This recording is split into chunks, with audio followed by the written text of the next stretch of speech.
జగన్మోహన్ రెడ్డికి తిరుమల లడ్డూ వ్యవహారంలో ఈ కల్తీ నేతి అంశానికి సంబంధించి సుప్రీంకోర్టులో మరొక ఎదురు దెబ్బ అయితే తగిలింది. ఆల్రెడీ సరిగ్గా 20 రోజుల క్రితం సుబ్రహ్మణ్య స్వామి ఒక పిటిషన్ వేశారు. రాష్ట్ర ప్రభుత్వం ఏకసభ్య కమిషన్ నియమించడం తప్పు, దాన్ని నియమించకూడదంటే సుప్రీంకోర్టు దాన్ని కొట్టేసింది. రాష్ట్ర ప్రభుత్వానికి నియమించుకునే హక్కు ఉంది, హిందువుల మనోభావాలకు అనుగుణంగా రాష్ట్ర ప్రభుత్వం చర్యలు తీసుకోవచ్చని చెప్పి సుప్రీంకోర్టు కొట్టేస్తే జగన్మోహన్ రెడ్డి తలెత్తుకోలేని పరిస్థితి వచ్చింది. అక్కడతో జగన్మోహన్ రెడ్డి ఆగాడంటే లేదు, సుప్రీంకోర్టుని లేపి మరీ తన్నించుకున్నట్టుగా ఉంది నిన్నటి వ్యవహారం. చంద్రబాబు, పవన్ కళ్యాణ్తో పాటు పెమ్మసాని చంద్రశేఖర్తో పాటు మరికొంతమంది టీడీపీ నేతలు ఈ లడ్డు నేతిలో ఆ జంతు కొవ్వు అలాగే టాయిలెట్ క్లీనింగ్లో వాడే కొన్ని కెమికల్స్ కలిశాయని బహిరంగ వ్యాఖ్యలు చేస్తున్నారు. ఇవి శాంతి భద్రతలకు విఘాతం కలిగించే విధంగా ఉన్నాయి. కాబట్టి ఈ లడ్డు కల్తీ వ్యవహారం మీద మాట్లాడకుండా గ్యాగ్ ఆర్డర్ ఇవ్వాలని చెప్పి నిన్న జగన్మోహన్ రెడ్డి తన మనుషుల చేత సుప్రీంకోర్టులో పిటిషన్ వేయించాడు. వాస్తవానికి ఈ పిటిషన్ గత నెలలోనే వేశారు. సో అది ఈరోజు నిన్న విచారణకు వచ్చింది. ఈ సందర్భంగా సుప్రీంకోర్టు తీవ్ర ఆగ్రహం వ్యక్తం చేసింది. అసలు కల్తీ గురించి మాట్లాడటానికి మీరెవరు అంటే జగన్ తరపున పిటిషన్ వేసినటువంటి లాయర్ని ప్రశ్నించింది. కల్తీ గురించి మాట్లాడటానికి మీరెవరు, అందులో జంతు కొవ్వు లేదు, టాయిలెట్ క్లీనింగ్కి వాడిన ఇది లేదు అని మీరెలా చెబుతారు? అది సిట్టు పరిశీలనలో కదా ఉంది, సిబిఐ ఇంకా ఇన్వెస్టిగేషన్ కొనసాగిస్తుంది కదా. అసలు మీ ఇంట్రెస్ట్ ఏంటి ఇందులో? దీని వెనక ఏదో ఉందని మాకు అర్థమవుతుంది, అందుకనే పదే పదే పిటిషన్లు వేస్తున్నారనే ఒక వ్యాఖ్యనైతే నిన్న సుప్రీంకోర్టు వ్యక్తం చేసింది. అంటే లేని అనుమానాన్ని కలిగించడం అంటే ఇదే. సుప్రీంకోర్టు దగ్గరికి అంటే ఒకటి గుర్తుపెట్టుకోండి, జగన్మోహన్ రెడ్డి భయపడ్డాడు. 100కు 100% జగన్మోహన్ రెడ్డి భయపడ్డాడు. ఎందుకో నేను ఉదాహరణ చెప్తా. వివేకానంద రెడ్డి హత్య జరిగినప్పుడు నరాసుర రక్త చరిత్ర రాసి మన్నాడే నరాసుర రక్త చరిత్రని చంద్రబాబు మీద కథనం రాశాడు కదా. తరువాత గుండెపోటు కాదు అది గొడ్డలిపోటు అని బాహ్య ప్రపంచానికి తెలిసిన వెంటనే జగన్మోహన్ రెడ్డి సుప్రీంకోర్టుకి హైకోర్టుకు వెళ్ళిపోయి గ్యాగ్ ఆర్డర్ తెచ్చుకున్నాడు. అప్పుడు ఎలక్షన్ టైం కాబట్టి వివేకానంద రెడ్డి గురించి చంద్రబాబు నాయుడు మాట్లాడితే జగన్మోహన్ రెడ్డికి నష్టం జరుగుద్ది కాబట్టి వెంటనే వెళ్ళిపోయి గ్యాగ్ ఆర్డర్ తెచ్చుకున్నాడు. మీరు బ్యాక్ వెళ్ళి పరిశీలించండి. వాస్తవానికి ముందు నింద ఎవరి మీద వేశాడు? నరాసుర రక్త చరిత్రని చంద్రబాబు గారి మీద వేశాడు నింద. సో ఒకవేళ అది గొడ్డలిపోటు అని బయటకు వచ్చి ఉండకపోతే సాక్షిలో పుంకాలు కథనాలు రాదుడు. కానీ గొడ్డలిపోటు అని ఎప్పుడైతే బయటకు వచ్చిందో దాని గురించి టీడీపీ నేతలు అప్పుడు మాట్లాడితే అది జగన్మోహన్ రెడ్డికి రాజకీయంగా నష్టం కలుగుద్ది. గుండెపోటు అని అబద్ధం చెప్పింది జగన్మోహన్ రెడ్డి కాబట్టి అది ప్రజల్లో చర్చకు దారి తీస్తుందని పరిగెత్తుకుంటూ వెళ్ళిపోయి గ్యాగ్ ఆర్డర్ తెచ్చుకుని ఆ ఎన్నికల్లో దాని గురించి మాట్లాడకుండా చేశాడు జగన్మోహన్ రెడ్డి. సో అక్కడ భయపడ్డాడు. ఇప్పుడు అదే సీన్ ఇప్పుడు లడ్డూ కల్తీ వ్యవహారంలో జరిగింది. లడ్డూ కల్తీ వ్యవహారంలో జగన్మోహన్ రెడ్డి కల్తీ జరగలేదని సంకలు గుద్దుకుంటూ తన పేటీఎం బ్యాచ్ ద్వారా ప్రచారం చేయించినా ప్రజల్లోకి ఇసుమంత కూడా వెళ్ళలేదు. జంతు కొవ్వు కలిపాడని నమ్ముతున్నారో లేదో కాసేపు పక్కన పెడితే జగన్మోహన్ రెడ్డి కల్తీ చేసి శ్రీవారికి మహాపాపం చేశాడని ప్రజలు నమ్ముతున్నారు. తెలిసి జరిగినటువంటి మహాపాపమని ఇది ప్రజలు నమ్ముతున్నారు. సో జగన్మోహన్ రెడ్డికి ఏం చేయాలో అర్థం కావట్లా. ఇదే సమయంలో ఇతర నేతలు ఈ ప్రతి సందర్భంలోనూ జగన్మోహన్ రెడ్డి చేసిన ఈ మహాపాపాన్ని వేదికల సాక్షిగా ప్రశ్నిస్తుంటే అది ప్రజల్లోకి ఇంకా బలంగా చొచ్చుకుంటూ వెళ్తుంటే జగన్మోహన్ రెడ్డిలో భయం మొదలైంది. ఇప్పటికే నన్ను ప్రజలు నమ్మట్లేదు, ముఖ్యంగా హిందువులు అసలు నమ్మట్లేదు. ఇప్పుడు వీళ్ళు పదే పదే దీని గురించి మాట్లాడితే అది రాజకీయంగా నాకు చాలా ఇబ్బందిగా మారుతుందని భయపడి తన మనిషి చేత పిటిషన్ వేయించి గ్యాగ్ ఆర్డర్ ఇమ్మని అడిగాడు. గ్యాగ్ ఆర్డర్ అంటే ఏంటంటే ఒక అంశం మీద మాట్లాడొద్దని కోర్టు నుంచి ఆదేశాలు తెచ్చుకోవటం. సాధారణంగా ఎలాంటివి ఏంటంటే ఎప్పుడైనా వాళ్ళ క్రెడిబిలిటీని దెబ్బతీసే సమయంలోనో లేదా అది వాళ్ళ రెప్యుటేషన్ దెబ్బతీస్తుంది, వాళ్ళ సమాజంలో వాళ్ళకు ఉన్నటువంటి పరువు ప్రతిష్టలను దెబ్బతీస్తుంది అనుకున్న సందర్భాల్లో చాలామంది అడుగుతున్నటువంటి ఇదే. సాధారణంగా ఫిలిం ఇండస్ట్రీకి చెందిన వాళ్ళు కూడా చాలామంది వెళ్తుంటారు. సో ఏదో ఒక సెన్సిటివ్ అంశాన్ని పట్టుకుని ట్రోల్ చేస్తుంటే సోషల్ మీడియాలో వాళ్ళు మాట్లాడొద్దని చెప్పి ఆర్డర్లు అయితే తెచ్చుకుంటారు. సో అలాగే జగన్మోహన్ రెడ్డి వివేకానంద రెడ్డిది ఆ రోజు ఏ రోజు అలా అయితే గ్యాగ్ ఆర్డర్ తెచ్చుకున్నాడో ఇప్పుడు అలాగే గ్యాగ్ ఆర్డర్ తెచ్చుకోవాలని ప్రయత్నం చేస్తే సుప్రీంకోర్టు తిరస్కరించింది. తిరస్కరించడమే కాదు, దీని వెనకేదో జరుగుతుందని మాకు అర్థమవుతుంది, దాన్ని మేము అర్థం చేసుకోగలమని చెప్పి ఒక బహిరంగ వ్యాఖ్యను కూడా చేసింది. పైగా అసలు లడ్డూ కల్తీలో అది కలిసింది ఇది కలవలేదని మాట్లాడటానికి మీరెవరు? మీరెప్పుడు నిపుణులయ్యారు? మీరు నిపుణులా? కాదు కదా. ఆ అంశం గురించి మీకెందుకు? మేము ఆల్రెడీ ఇది సిబిఐకి ఇచ్చాము, దాని ఇన్వెస్టిగేషన్ సాగుతుందని చెప్పి 2 నిమిషాల్లో జగన్మోహన్ రెడ్డి వేసిన పిటిషన్ను సుప్రీంకోర్టు కొట్టేసింది.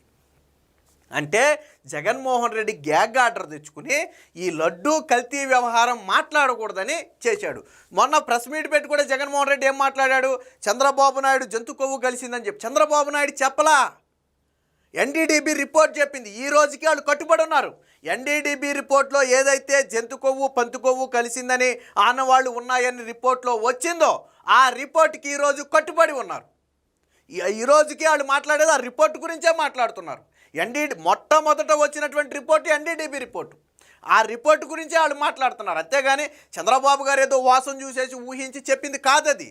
ఒక రిపోర్ట్ వచ్చిన తర్వాత బాధ్యతాయుతమైనటువంటి ముఖ్యమంత్రి పదవిలో ఉండి ఆ దేవదేవుడికి జరిగిన మహాపాపాన్ని దాయకూడదనే ఉద్దేశంతో చంద్రబాబు గారు చెప్పారు. నేను అందరినీ సంప్రదించిన తరువాత ఎటువంటి పరిణామాలు వస్తాయో ఊహించే దీన్ని నేను బయట పెట్టానని చెప్పి ఆయన చెప్పాడు. జగన్మోహన్ రెడ్డి ఏం చేశాడు? 2022-23లోనే నెయ్యి కల్తీ జరిగిందని తెలిస్తే ఏం చేశారు? అన్ని తొక్కుపట్టి అదే నెత్తిని సరఫరా చేశారు. అంటే చంద్రబాబు నాయుడు అలా చేయాలా? కాదు కదా. ఆయన బాధ్యతాయుతమైనటువంటి ముఖ్యమంత్రి పదవిలో ఉన్నాడు. వెంకటేశ్వర స్వామి అలా ఇలవేల్పు అని చెప్పి అనేక సందర్భాల్లో చెప్పారు. ఈ రోజుకి నారా దేవాంశ్ పుట్టినరోజు అయితే స్వయంగా కుటుంబ సమేతంగా ఆ దేవాలయానికి వెళ్ళి ఆ రోజు జరిగే ఆ అన్నసమారాధనకు మొత్తం ఖర్చుని వాళ్ళే భరిస్తారు. సాధారణంగా నెలకు ఒకసారి ఏదో ఒక సందర్భంలో కుటుంబ సమేతంగా వెళుతూనే ఉంటారు. సో అది వాళ్ళ ఇంటి ఇలవేల్పు. అలాంటి వెంకటేశ్వర స్వామికి అపచారం అలా ఒక్కటికే కాదు, కోట్లాది మంది కుటుంబాలకు ఇలవేల్పుగా ఉన్నాడు వెంకటేశ్వర స్వామి. అలాంటి వెంకటేశ్వర స్వామికి మహాపాపం చేస్తే మాట్లాడుకుంటూ ఉంటారా? మాట్లాడతారు ఖచ్చితంగా. సో దీనికి సంబంధించి నిన్న లేపి తన్నించుకుంది ఎలాగొందో ఒకసారి చూడండి. జగన్మోహన్ రెడ్డి కల్తీ నెయ్యిపై మరో పిటిషన్ కొట్టివేత, జంతు కొవ్వు లేదు రసాయనాలు వాడారన్న పిటిషనర్. ఆ వాదనలపై సుప్రీంకోర్టు ఆగ్రహం. ఇక్కడ ఒక విషయాన్ని ఒప్పుకున్నారు. ఏంటంటే జంతు కొవ్వు లేదు కానీ రసాయనాలతో నేతిని తయారు చేశామని స్వయంగా లాయర్ అన్న ఒప్పుకున్నాడు. జగన్మోహన్ రెడ్డి తరపున వాదించడానికి వెళ్ళిన లాయర్ ఒప్పుకున్నాడు. సంతోషం. జంతు కొవ్వు అయితే లేదు కానీ రసాయనాలు కలిపారని ఆయనే ఒప్పుకున్నాడు. ఆ వాదనలపై సుప్రీంకోర్టు ఆగ్రహం. మీరంతా ఎందుకు దీనిపై నిపుణులయ్యారు? ఇవన్నీ చెప్పాలని మీకు ఎవరైనా చెబుతున్నారా అని నిలదీసినటువంటి సుప్రీంకోర్టు. సుప్రీంకోర్టు ఏమంత ఆషామాషి కాదు. ఒక వ్యక్తి వచ్చి ఒక పిటిషన్ వేశాడు అంటే దాని వెనక ఉన్న ఇంటెన్షన్ ఏంటనేది ఆటోమేటిక్గా వాళ్ళు గెస్ చేయగలరు. సో ఇక్కడ అడిగింది అదే. అసలు నీకెందుకు అందులో ఏం కలిపారు ఏం కలపలేదని మాట్లాడడానికి నువ్వెవరు? దాని మీద నీకెవరైనా మాట్లాడమని చెప్పి నిన్ను పంపారా ఈరోజు కోర్టుకి అని సుప్రీంకోర్టు నిలదీస్తే అటుపక్క నుంచి సమాధానం రాలా. ఇక్కడ సుప్రీంకోర్టు వ్యాఖ్య చేసి చూడండి. ఇప్పటికే ఈ కేసు దర్యాప్తును సిబిఐకి అప్పగించినందున ఏదైనా ఉంటే ఆ సంస్థకు చెప్పుకోవాలని స్పష్టం చేసింది. తాజా పిటిషనర్ అనుమానితులపై సిబిఐ నమోదు చేసిన క్రిమినల్ కేసులోని డిఫెన్స్ వాదనలను సమర్థించేలా ఉంది తప్ప మరొకటి కాదని పేర్కొంది. దీని వెనక ఏదో ఉందని దాన్ని అర్థం చేసుకోగలమని వ్యాఖ్యానించింది.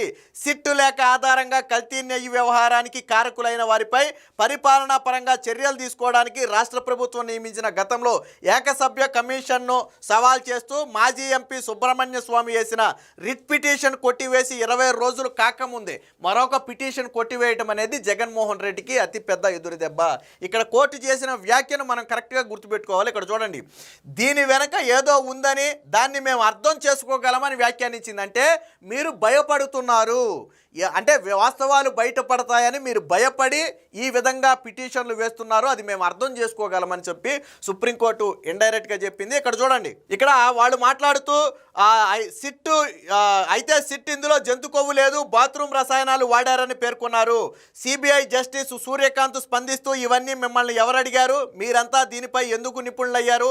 ఇవన్నీ చెప్పాలని మీకెవరు చెబుతున్నారు? జంతు కొవ్వు లేదు బాత్రూమ్ రసాయనాలు లేవు అని మీరు కేవలం మీ వాదనను సమర్థించుకోవడానికే ఈ పిటిషన్ వేశారని అర్థమవుతుందని చెప్పి ఆగ్రహం వ్యక్తం చేసిందంటే మీరు ప్రజలకు ఇందులో జంతు కొవ్వు లేదు బాత్రూమ్ రసాయనాలు లేవు అని సుప్రీంకోర్టు చేత చెప్పించే ప్రయత్నంలో భాగంగా మీరు వేసిన పిటిషన్ ఇది అని సుప్రీంకోర్టు ఆగ్రహం వ్యక్తం చేసింది. ఇవన్నీ మీరు ఎలా చెప్తారు? మీరు నిపుణులు కాదు కదా, విచారణ ఇంకా సాగుతుంది కదా. అది సుప్రీంకోర్టు నేను అడిగినటువంటి ప్రశ్న. అంటే సుప్రీంకోర్టుకు కూడా విషయం అర్థమైంది. ఈ పిటిషన్ కన్నా సుప్రీంకోర్టు యాక్సెప్ట్ చేసి ఎవరో మాట్లాడొద్దంటే జగన్మోహన్ రెడ్డి గెలిచాడు, న్యాయం గెలిచింది, జంతు కొవ్వు బాత్రూమ్ రసాయనాలు లేవని సుప్రీంకోర్టు కూడా తేల్చేసిందని సాక్షిలో పుంకాలుగా రాసేసుకుందరు. ఒకవేళ నిజంగా దీన్ని సుప్రీంకోర్టు యాక్సెప్ట్ చేస్తుంటే సాక్షిలో మెయిన్ హెడ్డింగ్ ఇదే వచ్చేది. కానీ కొట్టేశారన్న పిటిషన్ మాత్రం ఎక్కడ రాయరు సాక్షిలో. సో ఇది దీనికి సంబంధించిన మరొక వార్త కూడా వచ్చి చూద్దాం. కల్తీ నెయ్యిపై మాట్లాడొద్దని ఆదేశించలేం. లడ్డూపై తేల్చి చెప్పిన సుప్రీంకోర్టు చంద్రబాబు, పవన్ను, పెమ్మసానితో పాటు మరికొంతమందిని ఇన్క్లూడ్ చేస్తూ వేసినటువంటి పిటిషన్ అయితే కొట్టివేశారు. సో ఇక్కడ కూడా సుప్రీంకోర్టు ఏం చెప్పిందో చూడండి ఒకసారి. తొలుత పిటిషనర్ తరపు న్యాయవాది వాదనలు వినిపిస్తూ తిరుమల లడ్డూ తయారీలో వినియోగించిన నెయ్యిలో కల్తీ జరిగిందని, జంతు కొవ్వు వినియోగించారనే ఆరోపణలు తొలుత వచ్చాయని, కానీ సిట్ నివేదికలో జంతు కొవ్వు ఆనవాళ్లు లేవని, కేవలం రసాయనాలు మాత్రమే వినియోగించారని తేలిందని ధర్మాసనం దృష్టికి తీసుకెళ్లారు. ఈ క్రమంలో సిజేఐ అంటే చీఫ్ జస్టిస్ స్పందిస్తూ అసలు కల్తీ వ్యవహారం గురించి మిమ్మల్ని ఎవరు అడిగారు, మీరు అసలు ఎలా మాట్లాడుతున్నారు, మీరేమైనా దీని మీద నిపుణులా, మీకు ఈ విషయాలు ఎవరు చెప్పారు అని తీవ్రంగా ప్రశ్నించారు. న్యాయవాది మరొకసారి కలుగ చేసుకుని తిరుమల లడ్డూ తయారీకి సంబంధించిన కల్తీ వివాదంపై ఒకవైపు విచారణ జరుగుతుందని, మరోవైపు అత్యున్నత రాజ్యాంగ పదవుల్లో ఉన్న వ్యక్తులు ఇష్టానుసారం మాట్లాడుతున్నారని పేర్కొన్నారు. సో అందుకే ఈ విషయాన్ని దీని మీద గ్యాగ్ ఆర్డర్ ఇవ్వాలని చెప్పి, అంటే ఎవరు మాట్లాడకుండా నియంత్రించేందుకు గ్యాగ్ ఆర్డర్ ఇవ్వాలని విజ్ఞప్తి చేశారు. కానీ పిటిషనర్ తరపు న్యాయవాది వాదనలను సుప్రీంకోర్టు తోసిపుచ్చి వెంటనే ఆ పిటిషన్ను డిస్మిస్ చేస్తున్నట్టుగా ప్రకటించింది. రెండోది ఏంటంటే ఇలాంటి పిటిషన్ మళ్ళీ ఎవరు వేయలేరు కూడా. ఆల్రెడీ ఒకసారి కొట్టేసిన తర్వాత ఇంకా పిటిషన్ ఎవరు వేయలేరు. నిజంగా ఇందులో తప్పుగా మాట్లాడుతున్నారని భావించుంటే గ్యాగ్ ఆర్డర్ ఖచ్చితంగా ఇస్తారు. వివేకానంద రెడ్డి కేసులో ఇచ్చారు. సో కానీ వాస్తవానికి జగన్మోహన్ రెడ్డి భయపడిన ప్రతిసారి గ్యాగ్ ఆర్డర్కి వెళ్తాడు. జగన్మోహన్ రెడ్డి భయపడిన ప్రతిసారి కూడా గ్యాగ్ ఆర్డర్కి వెళ్తాడు. వివేకానంద రెడ్డి హత్య కేసులో ఫస్ట్ నరాసుర రక్త చరిత్రను ఆయన మీద నింద మోపి, కాదు అది గొడ్డల పోటీ అని తెలియగానే వెళ్ళి గ్యాగ్ ఆర్డర్ తెచ్చుకున్నాడు, ఎవడో మాట్లాడకూడదు. ఇక్కడ కూడా అంతే. మొదట వీళ్ళు ప్రయత్నం చేశారు, అబ్బాయి లడ్డూలో ఏం కలవలేదు అని విశ్వ ప్రయత్నం చేశారు. లేదు, అది తీవ్రంగా డ్యామేజ్ చేస్తుంది, ఎన్డీడీబీ రిపోర్ట్లో స్పష్టంగా కల్తీ అని ఉంది, జంతు కొవ్వు ఉంది అని తేలిన తర్వాత ఏం చేశారు, ఇప్పుడు గ్యాగ్ ఆర్డర్కి వెళ్ళిపోయారు. దాని గురించి ఎవరో మాట్లాడొద్దంట. అంటే వీళ్ళకు అనుకూలంగా ఉంటే మాట్లాడవచ్చు, వీళ్ళకి ప్రజల్లో వ్యతిరేకత వస్తుందంటే మాత్రం గ్యాగ్ ఆర్డర్లకు వెళ్ళిపోతారు. ఏది ఏమైనా మొత్తంగా నిన్న సుప్రీంకోర్టులో జగన్మోహన్ రెడ్డి అయితే ఈ వ్యవహారంలో లేపి తన్నించుకున్నట్టుగా ఉంది. వేసిన పిటిషన్ మొత్తాన్ని కూడా 2 నిమిషాల్లో సుప్రీంకోర్టు అయితే కొట్టివేయడం జరిగింది. దీంతో జగన్మోహన్ రెడ్డికి సుప్రీంకోర్టులో మరొకసారి అతిపెద్ద ఎదురు దెబ్బ తగిలింది.